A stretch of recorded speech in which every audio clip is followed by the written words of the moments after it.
তোমরা অনেকেই আমাদের লাস্ট ব্লগটা দেখার পর একটা ডিটেলড হোম ট্যুর চেয়েছিলে।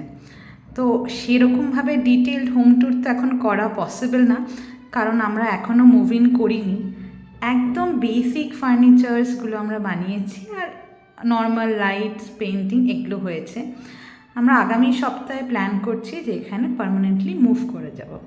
তো এখন যে জায়গাটা দিয়ে আমি এন্টার করলাম সেটা আমাদের এন্ট্রেন্স, আর এটা হচ্ছে হল এরিয়া। তো হল এরিয়াতে দেখো এখনও লাইট থেকে র্যাপারও খোলা হয়নি। তো একটা পার্টিশন করা আছে যাতে মেইন ডোর থেকে কিচেন বা লিভিং এরিয়ার একটা হালকা পার্টিশন হয় এবং ডিরেক্টলি ভিজিবল না হয়।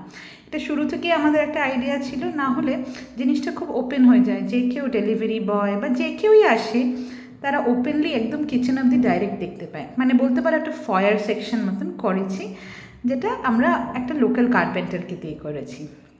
তো বাকি সব ঘরের ইন্টেরিয়ার্সগুলো আমরা ট্রুকে দিয়ে করেছি। দেখো বাবা আর মেয়েতে ঘরে বসে কী যে করছে।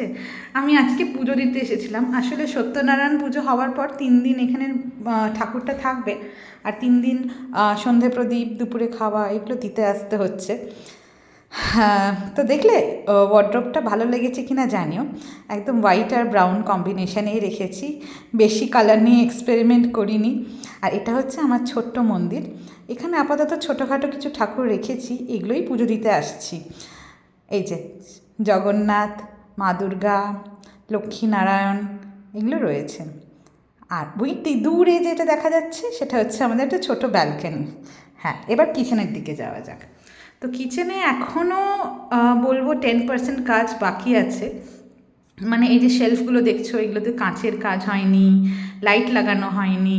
তো এইগুলো টুকটাক বাকি আছে, এগুলো এক্সপেক্ট করছি এই উইকে হয়ে যাবে। এটা একটা ছোটো ক্রকারি ইউনিট, এইটারও সেম।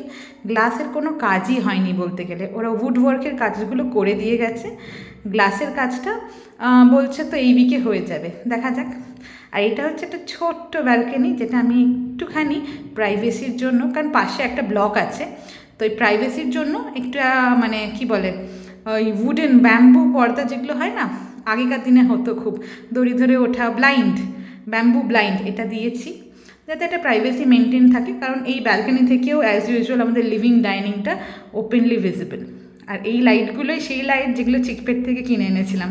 কেমন হয়েছে জানিও, পছন্দ হয়েছে কিনা বলো, কোনো মানে আরও সাজেশনস থাকলে সেটাও দিও।